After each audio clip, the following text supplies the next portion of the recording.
नमस्कार दोस्तों, आप सभी का हमारे YouTube चैनल पर स्वागत है। हम कक्षा 12वीं के इतिहास को पढ़ रहे थे, जिस बुक का नाम है भारत का इतिहास। और इस बुक का हम अध्याय 2 पढ़ रहे थे।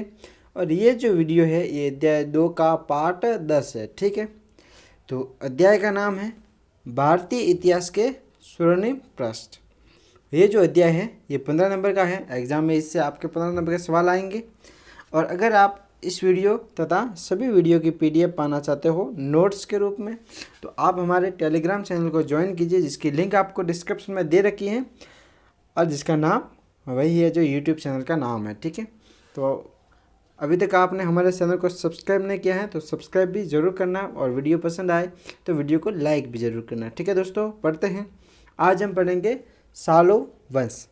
इससे पहले वाला हमने पिछले वीडियो में पढ़ लिया है। तो सालो वंश, इसकी स्थापना 1485 ईस्वी में हुई तथा 1505 ईस्वी तक ये चला। ठीक है, तो पढ़ते हैं।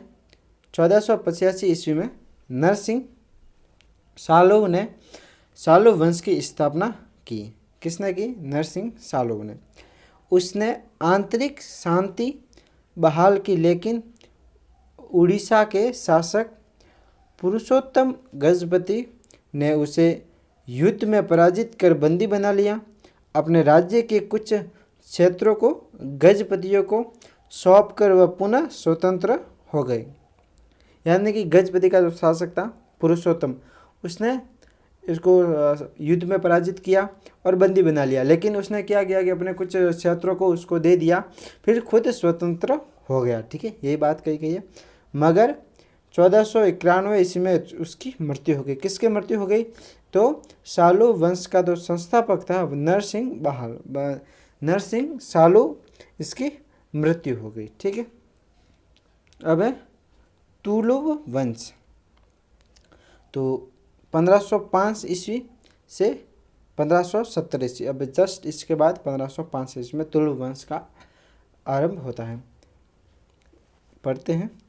नरसा नायक की मृत्यु पर उसके बेटे वीर नरसिंह ने इमाडी नरसिंह की हत्या कर दी। मतलब वीर नरसिंह ने इमाडी नरसिंह की हत्या कर दी। इसी के साथ सालो वंश का अंत हो गया। ऊपर जो सालो वंश का अंत हो गया, तथा वीर नरसिंह ने एक नए वंश की स्थापना की जो तुलु वंश के नाम से जाना जाता है। तो तुलु वंश की स्थापना वीर नरसिंह ने की थी। ठीक है,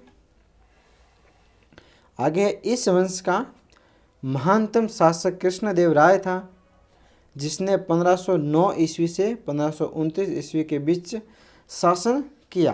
तो अब हम पढ़ेंगे कृष्णदेव राय को। ये वेरी वेरी इंपॉर्टेंट है। ठीक है, कृष्णदेव राय, इसका शासनकाल है 1509 ईस्वी से 1529 ईस्वी। कृष्णदेव राय वीर नरसिंह का छोटा भाई था। इनके शासन काल में विजयनगर ऐश्वर्य एवं शक्ति की दृष्टि से अपने चरमोत्कर्ष पर था, यानी सबसे ऊपर था। जो विजयनगर साम्राज्य का जो ऐश्वर्य था वो इनके समय में सबसे ऊपर था, फिर तो नीचे नीचे गिरता गया, विखंडन होता गया। ठीक है, उस समय विजयनगर की स्थिति संतोषजनक नहीं थी। उमतूर का सामंत शासक स्वतंत्र रूप से आचरण कर रहा था। उड़ीसा का शासन प्रताप रुद्र उदयगिरी के तटवर्ती क्षेत्रों पर अधिकार किए हुए था। बहमनी राज्य के उत्तराधिकारी राज्यों में बीजापुर विजयनगर पर दबाव बनाए हुए था। बीजापुर ने विजयनगर पर दबाव बनाया हुआ था। और पश्चिमी तट पर पुर्तगालियों की शक्ति सुदृढ़ होती जा रही थी, परंतु 10 वर्ष के संघर्ष में कृष्णदेव राय अपने इन सभी समस्याओं का अंत किया। जो ये समस्या आपने देखी, तो 10 वर्ष के शासनकाल में उसने इस सभी समस्या का अंत किया तथा अपने राज्य को अपने चरम सीमा पर पहुंचाया। आगे हैं कृष्णदेव राय अपने सैनिक अभियानों में प्राय सफल रहा। उसने बीदर तथा बीजापुर के शासकों सुल्तान महमूद शाह एवं यूसुफ आदिल शाह को परास्त किया।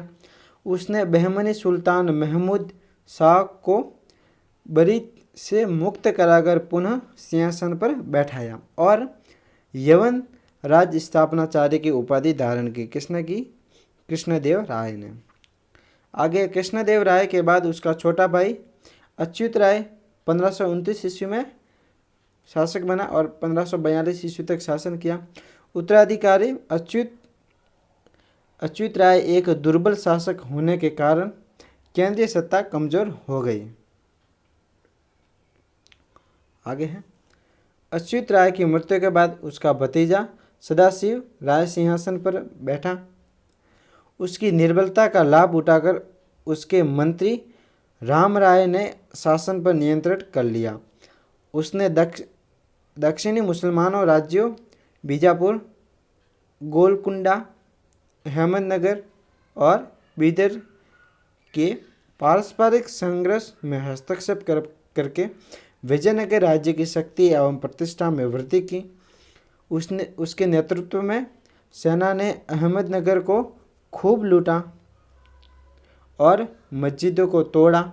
ऐसे में चारों मुस्लिम राज्यों की संयुक्त सेना ने विजयनगर पर आक्रमण करके 25 जनवरी 1565 ईस्वी को तालीकोटा के युद्ध में राम राय को पराजित किया।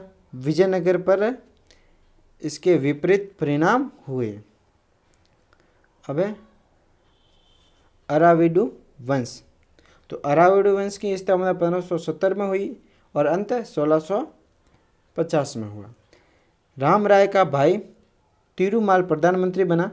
उसने पेनुगोंडा को राजधानी बनाया। 1570 ईस्वी में उसने सदाशिव राय व हटाकर स्वयं सिंहासन पर बैठा। सदाशिव राय को हटाया और खुद सिंहासन पर बैठ गया, सिंहासन पर अधिकार कर लिया। उसने अरविंद वंश की नींव रखी। ठीक है, अरविंद वंश या अराविंद वंश दोनों एक ही है, सेम है। ठीक है, विजयनगर साम्राज्य धीरे धीरे विखंडित हो गया तथा मैसूर, बिदनूर, तंजौर आदि स्वतंत्र राज्य की स्थापना हुई। तो दोस्तों आज के लिए इतना ही। वीडियो देखने के लिए आपका धन्यवाद। अगर आपको वीडियो पसंद आया है तो इस वीडियो को लाइक करना, अपने सभी दोस्तों के साथ तथा क्लासमेट स्टूडेंट के साथ इसे शेयर करना और अभी तक आपने हमारे चैनल को सब्सक्राइब नहीं किया है तो चैनल को सब्सक्राइब जरूर करना। ठीक है दोस्तों, आगे मिलते हैं एक नए वीडियो में। तब तक के लिए धन्यवाद। Thank you.